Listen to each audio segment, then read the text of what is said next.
তার শিরোনাম হচ্ছে বিনয় এবং নম্রতা মুমিন বান্দার অপরিহার্য বৈশিষ্ট্য।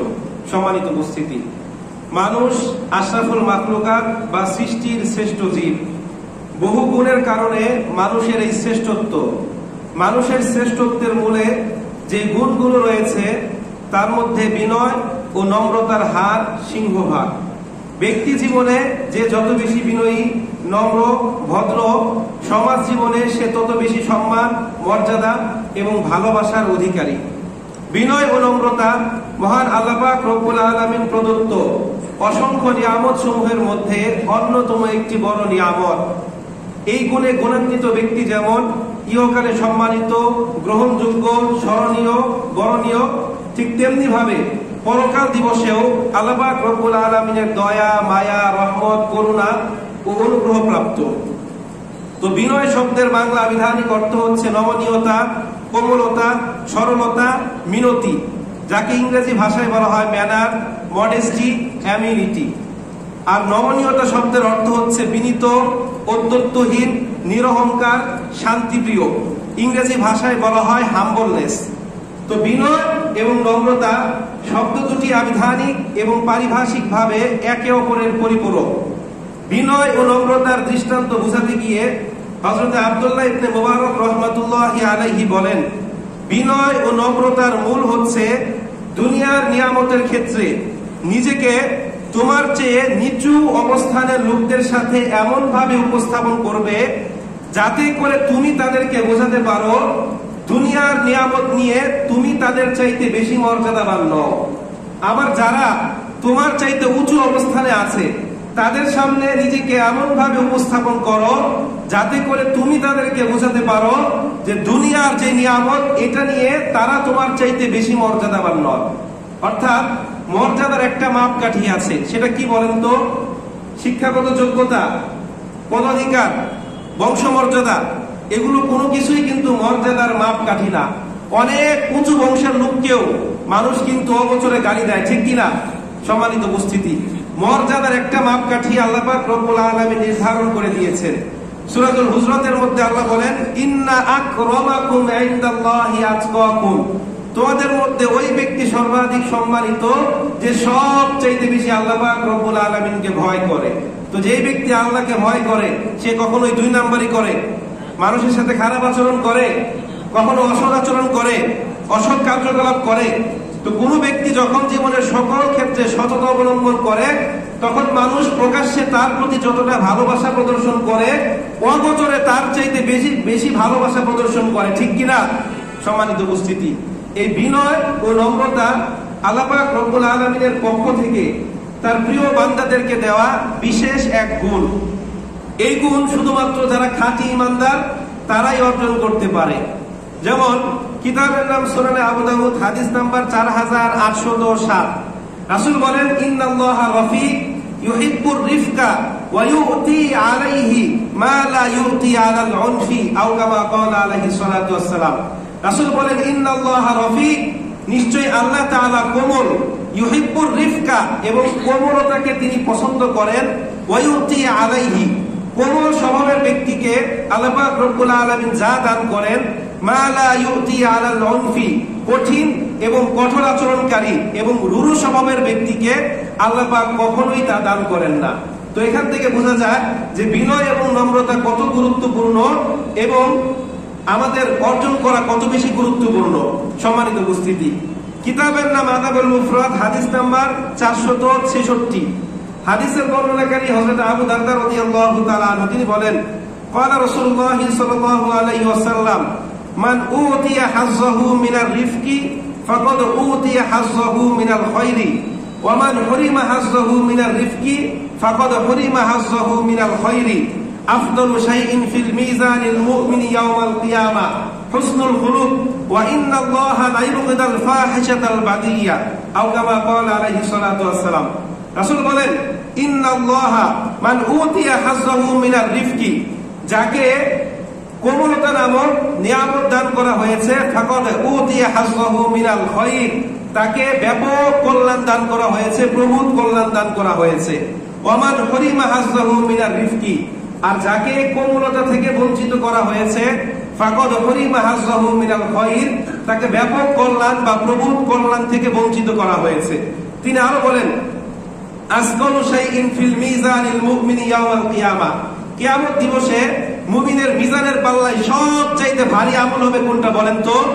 নামাজ, যাকাত, রোজা, হজ, দান সদকা, বলেন তো কোনটা? কিয়ামতের দিন মুমিনের মিজানের পাল্লায় সবচাইতে ভারী যে আমলটা হবে তার নাম হচ্ছে হুসনুল খুলুক। হুসনুল খুলুক মানে কি বলেন তো? উত্তম চরিত্র। সবচাইতে বেশি ভারী হবে এইটা। এরপর রাসূল বলেন, ওয়া ইন্নাল্লাহা লা ইবগিদুল ফাহিশাতাল ইয়াওমাল কিয়ামা, অশ্লীল এবং কঠিন স্বভাবের কোন ব্যক্তিকে যারা এই কাজগুলো করে তাদেরকে আল্লাহ পাক রব্বুল আলামিন কখনোই পছন্দ করেন না। সম্মানিত উপস্থিতি, এই পৃথিবীতে যারাই সুনাম খ্যাতি অর্জন করেছে, প্রসিদ্ধি লাভ করেছে, মানুষের কাছ থেকে হৃদয় নিংড়ানো দয়া, মায়া, মোহাব্বত এবং ভালোবাসা পেয়েছে, তারা সবাই ছিলেন নম্র, ভদ্র এবং বিনয়ী। যে ব্যক্তি যত বেশি বিনয়ী সেই ব্যক্তি তত বেশি সম্মানিত এবং মানুষের কাছ থেকে ভালোবাসা অর্জন করতে পারে, সেই সাথে আল্লাহ পাক রব্বুল আলামিনের নৈকট্য অর্জন করতে পারে। কোন এক জুমায় আমি বলেছিলাম যে আল্লাহ পাক রব্বুল আলামিনের কাছে প্রিয় হতে চাইলে সবার আগে কাদের কাছে প্রিয় হতে হয়? কাদের কাছে প্রিয় হতে হয়? আল্লাহর বান্দাদের কাছে প্রিয় হতে হয়। আপনি দরজা বন্ধ করে সারাদিন ঘরের মধ্যে নামাজ পড়েন, কোরআন তেলাওয়াত করেন, যখন বাইরে বের হন দান সদকা করেন, আপনি হজ করেন প্রত্যেক বছর, যাকাত দেন, কিন্তু মানুষের সাথে আপনার আচরণ খারাপ, আপনি আল্লাহর কাছে প্রিয় হতে পারবেন? বলেন, আল্লাহর কাছে প্রিয় হতে চাইলে সবার আগে কি করতে হবে? মানুষের কাছে প্রিয় হতে হবে। সম্মানিত উপস্থিতি, সূরাতুল ফুরকানের 63 নম্বর আয়াত, এখানে আল্লাহ পাক রব্বুল আলামিন তার প্রিয় বান্দাদের দুইটা বৈশিষ্ট্য বর্ণনা করেছেন। এখানে ধারাবাহিকভাবে অনেকগুলো বৈশিষ্ট্য বর্ণনা করা হয়েছে, আমি আজকে দুইটা বৈশিষ্ট্য নিয়ে আলোচনা করব। আল্লাহ রাব্বুল আলামিন বলেন, ওয়া ইবাদুর রাহমানিল্লাযীনা ইয়ামশুনা আলাল আরদি হাওনা ওয়া ইযা খাতাবাহুমুল জাহিলুনা ক্বালু সালামা। আল্লাহ রাব্বুল আলামিন বলেন, ওয়া ইবাদুর রহমান, আর দয়াময় রহমানের বান্দাদের কয়েকটা বৈশিষ্ট্য হচ্ছে আল্লাযীনা ইয়ামশুনা আলাল আরদি হাওনা, তারা যখন জমিনের মধ্যে হাঁটে অত্যন্ত কোমল ভাবে হাঁটে, অত্যন্ত নমনীয় ভাবে চলাফেরা করে। আল্লাহ বলেন, ওয়া ইযা খাতাবাহুমুল জাহিলুনা ক্বালু সালামা, যখন কোন জাহেল ব্যক্তি অহেতুক কোন বিষয় নিয়ে তাদের সঙ্গে ঝগড়া করতে আসে তখন তারা তাদেরকে সালাম দিয়ে সেখান থেকে চলে আসে। এখানে আল্লাহ পাক দুইটা বৈশিষ্ট্য বর্ণনা করেছেন। তার মধ্যে প্রথম বৈশিষ্ট্য হচ্ছে যে তারা যতদিন এই পৃথিবীতে বসবাস করে, হাঁটাচলা করে, তখন তারা অত্যন্ত কোমল ভাবে, নমনীয় ভাবে, সরলতার সাথে চলাফেরা করে। কোন প্রকার অহংকার, লৌকিকতা এবং অত্যত্ব বা কঠোরতা তাদেরকে স্পর্শ করতে পারে না। কিন্তু আমরা বর্তমানে আমাদের সমাজের দিকে দৃষ্টিপাত করলে দেখতে পাই যে অহংকার, লৌকিকতা, কঠোরতা এগুলো আমাদের মধ্যে যেন আমাদেরকে গ্রাস করে ফেলেছে। অর্থাৎ এগুলো ছাড়া আমরা চলাফেরাই করতে পারি না। কিছু মানুষ আছে, এরা রাস্তা দিয়ে হেঁটে গেলে মনে হয় মানুষ না, যেন একটা দানব হেঁটে গেল, ঠিক কিনা? এরকম আছে না নাই? টাকার অহংকার, ক্ষমতার অহংকার, বংশমর্যাদার অহংকার আমাদের আছে না নাই? এই অহংকার কখনোই আমার আপনার জন্য কল্যাণ বয়ে আনে না। আজকে আমরা দেখতে পাই যে পান থেকে চুন খুসলে কর্তা তার কর্মীর সাথে খারাপ আচরণ করে। আমার দেশে যারা ডোমেস্টিক সার্ভেন্ট আছে, অর্থাৎ গৃহকর্মী, এদেরকে খুন্তি গরম করে ছেঁকা দেওয়ার খবর আছে না নাই? ছাদের মধ্যে হাত পা বেঁধে রোদের মধ্যে ঘন্টার পর ঘন্টা ফেলে রেখেছে, ছাদের উপর থেকে ধাক্কা দিয়ে ফেলে দিয়েছে, এরকম অবস্থা আছে না নাই? সম্মানিত উপস্থিতি, এই অহংকার বা কঠোরতা কখনোই আমাদের জন্য কল্যাণ বয়ে আনে না। অহংকারী ব্যক্তিকে মানুষ যেমন পছন্দ করে না, ঠিক তদ্রূপ আল্লাহ পাক রব্বুল আলামিনও তাদেরকে পছন্দ করে না। এজন্য আল্লাহ পাক তাদেরকে কঠোর ভাবে হুঁশিয়ারি দিয়েছেন।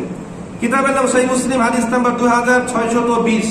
হাদিসের বর্ণনাকারী হযরত আবু হুরায়রা রাদিয়াল্লাহু তাআলা আনহু, তিনি বলেন, ক্বালা রাসূলুল্লাহ সাল্লাল্লাহু আলাইহি ওয়াসাল্লাম, ক্বালা আল্লাহু তাআলা, আল কিবরিয়াউ রিদাই ওয়াল আযমাতু ইজারি ফামান নাযাআনি ওয়াহিদাম মিনহুমা আদখালাহুন নার, আও কামা ক্বালা আলাইহি সাল্লাতু ওয়াসসালাম।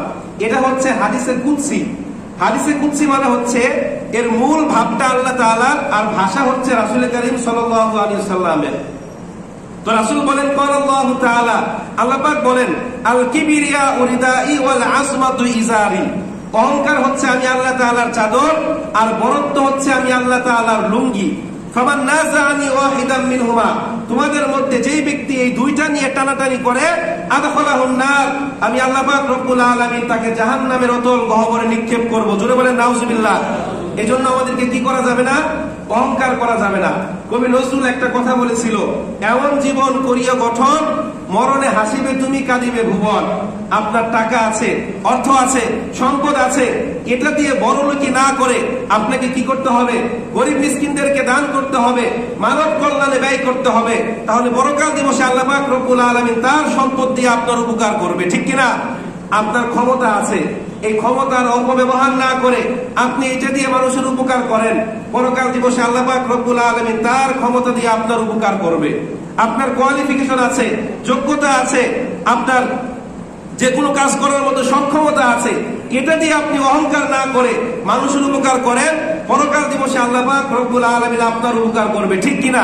আর দুনিয়া থেকে আমরা কিছুই পাবো না, দুনিয়াতে অনেক কিছু আছে। যারা মানুষের উপকার করে, এদের কোনো কষ্ট হলে, এদের কোনো অসুবিধা হলে এরা যতটা কষ্ট পায়, সাধারণ মানুষ তার চাইতে বেশি কষ্ট পায়, ঠিক কিনা? আপনি যদি মানব কল্যাণে কাজ করেন, আপনার কিছু হলে আপনি যতটুকু চোখের পানি ফেলবেন তার চাইতে বেশি চোখের পানি ফেলবে সাধারণ মানুষ, ঠিক কিনা? এই বৈশিষ্ট্যটা আমাদের কি করতে হবে? অর্জন করতে হবে। সেটা কিসের মাধ্যমে বলেন তো? বিনয় এবং নম্রতার মাধ্যমে। সম্মানিত উপস্থিতি, পৃথিবীতে এমন ভাবে চলাফেরা করতে হবে যাতে করে আমার দ্বারা কারো কোনো ক্ষতি না হয়। মানুষের উপকার করতে না পারলেও আমার দ্বারা কারো যেন ক্ষতি না হয়, সেই দিকে আমাকে কি রাখতে হবে? খেয়াল রাখতে হবে। এমন ভাবে পৃথিবীতে বসবাস করতে হবে যেন আমরা এখানে ছিলামই না, কিন্তু আমাদের কর্মফল রেখে যেতে হবে। এটা হচ্ছে 1 নাম্বার। 2 নাম্বার, আল্লাহ পাক বলেন, ওয়া ইযা খাতাবাহুমুল জাহিলুনা ক্বালু সালামা। যখন কোন জাহেল ব্যক্তি, অজ্ঞ ব্যক্তি, মূর্খ ব্যক্তি অহেতুক কোনো বিষয় নিয়ে তাদের সঙ্গে তর্ক করতে আসে, ঝগড়াঝাটি করতে আসে, তখন তারা অত্যন্ত সুন্দরভাবে তাদেরকে সালাম দিয়ে সেখান থেকে চলে আসে। অর্থাৎ তারা তাদের সঙ্গে কঠোর আচরণ করে না, যেমনটা রাসূল করিম সাল্লাল্লাহু আলাইহি সাল্লাম করেছেন। কেউ যখন রাসূলের সঙ্গে তর্ক বিতর্ক করতে এসেছে, অশ্লীল ভাষায় ঝগড়াঝাটি করতে এসেছে, তখন রাসূল তাদের সাথে কোমল আচরণ করেছেন। একটা বিষয় দেখবেন যে যারা মূর্খ ব্যক্তি, যারা জাহেল ব্যক্তি, এদের সঙ্গে কিন্তু ঝগড়া করে আপনি কখনোই পারবেন না। এদের সঙ্গে যুক্তিতে পরাস্ত হলে এরা অশ্লীল ভাষায় গালমন্দ করে, ঠিক কিনা?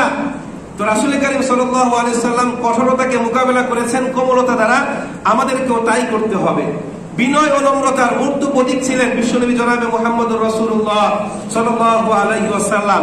তিনি যেমন ছিলেন মহামানব, ঠিক তেমনি মহাবিনয়ী।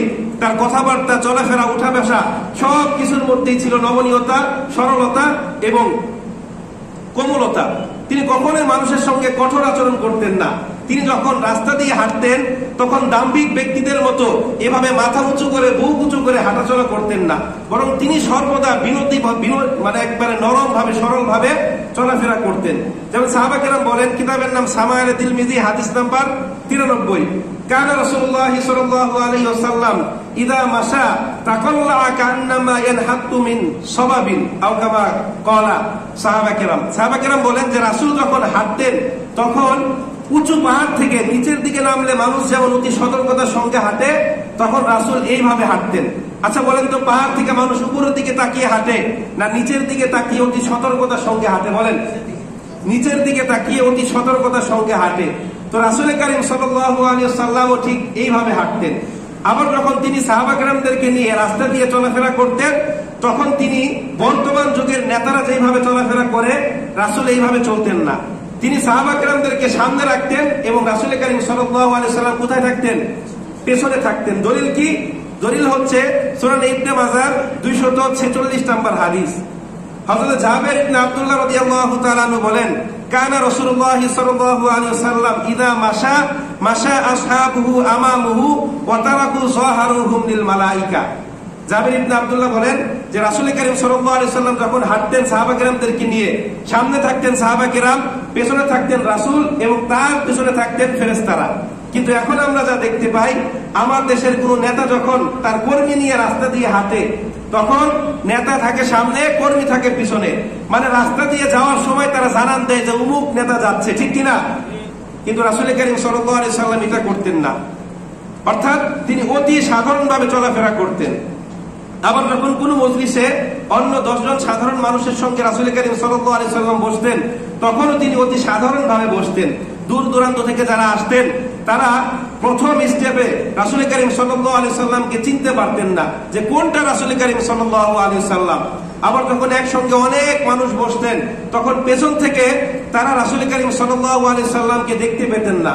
একদিন এক সাহাবী বললেন, ইয়া রাসূলুল্লাহ, মানুষ তো অনেক দূর দূরান্ত থেকে আসে, সবাই তো চায় একটা নজর আপনাকে দেখার জন্য, কিন্তু আপনি আমাদের সঙ্গে একইভাবে বসার কারণে পেছন থেকে আপনাকে দেখা যায় না। তখন সাহাবা কেরাম রাসূলকে একটা উঁচু চৌকির মতো তৈরি করে দিলেন।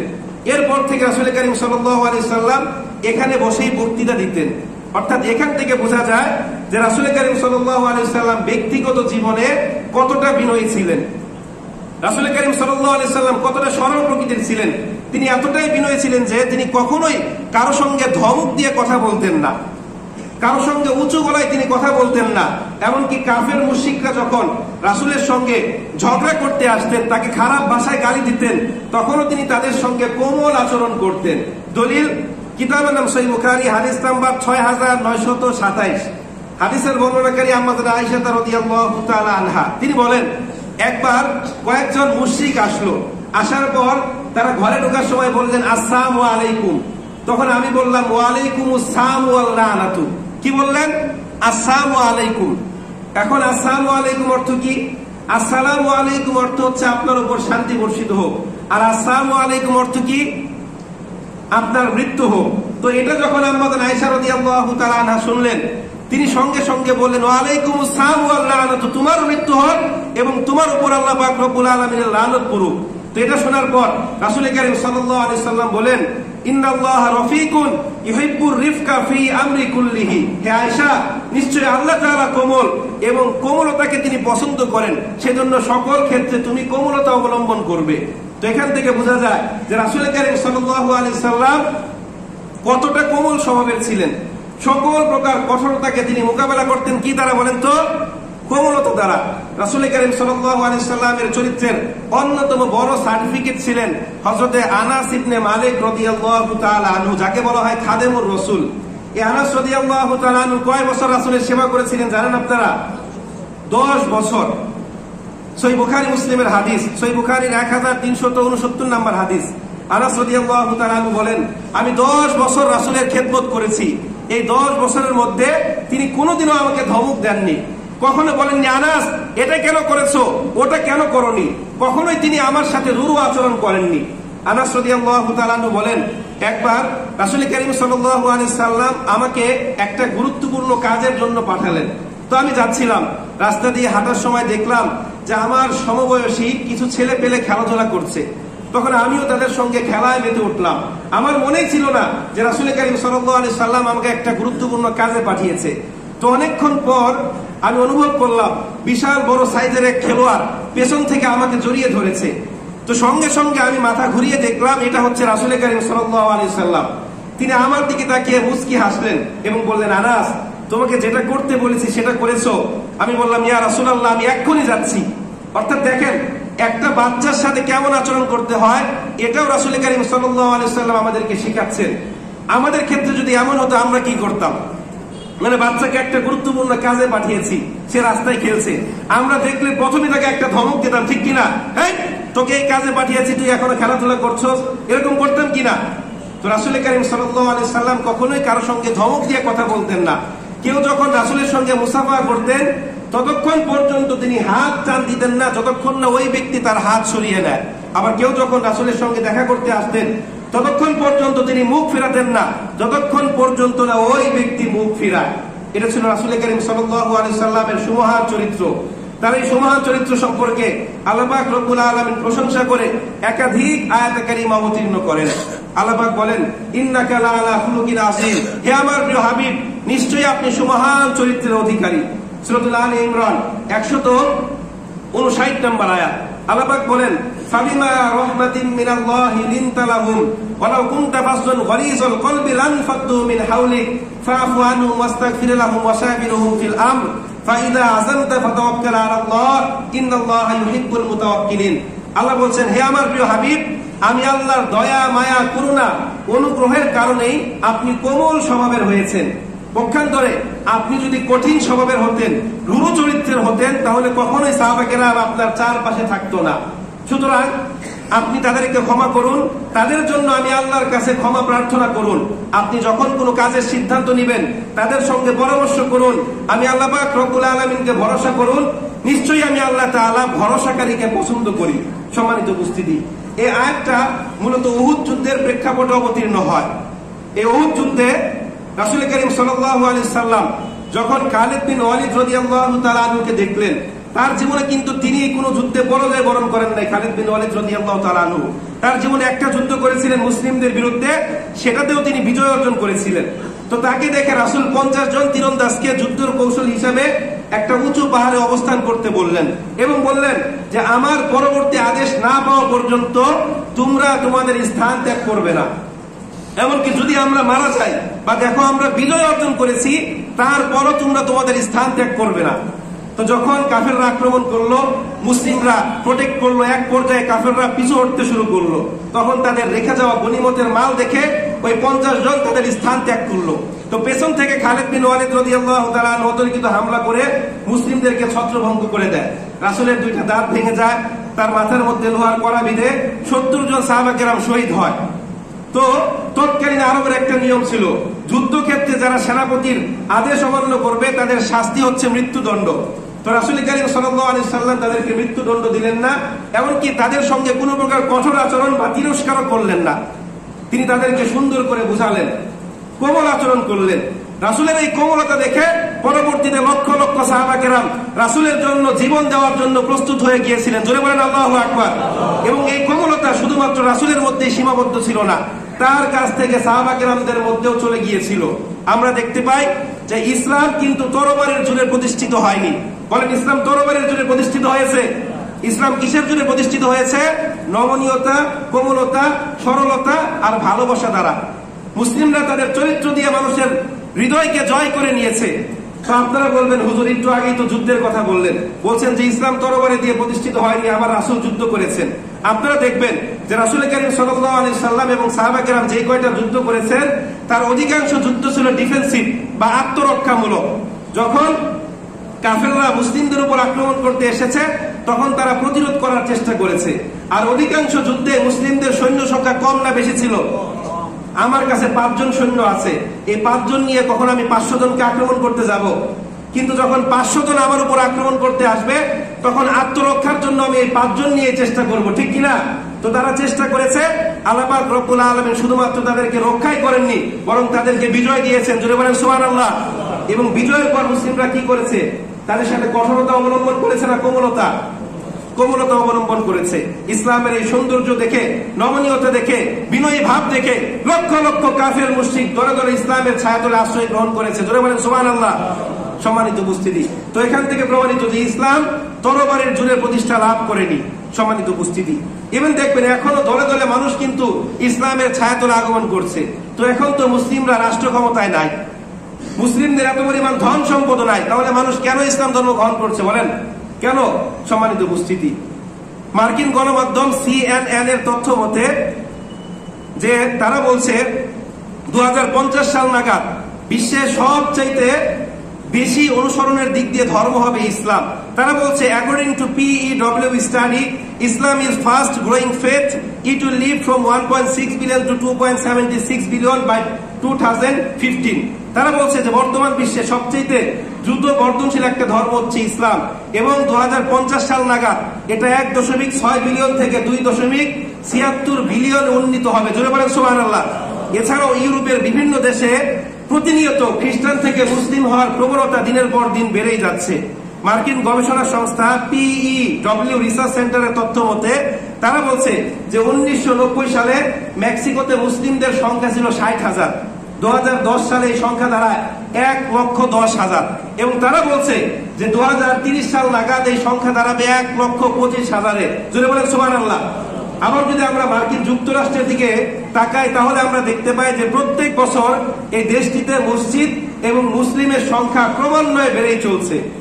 CNN এর তথ্য মতে তারা বলছে Islam is also the fastest growing religion in the United States For example, nearly 80% of the Moscow, more than 1,200 have been built in the past 12 years. তারা বলছে যে মার্কিন যুক্তরাষ্ট্রে বিগত 12 বছরে 80% মসজিদের মধ্যে 1200 মসজিদের মধ্যে 80% মসজিদ বিগত 12 বছরে নির্মাণ করা হয়েছে। জোরে বলেন সুবহানাল্লাহ। এছাড়া পৃথিবীর বিভিন্ন দেশ যেমন বেলজিয়াম, নেদারল্যান্ডস, কানাডা, রাশিয়া, চীন সহ ওই দেশগুলোর দিকে যদি আমরা তাকাই তাহলে আমরা দেখতে পাই দিনের পর দিন সেখানে মুসলিমদের সংখ্যা বেড়েই চলছে।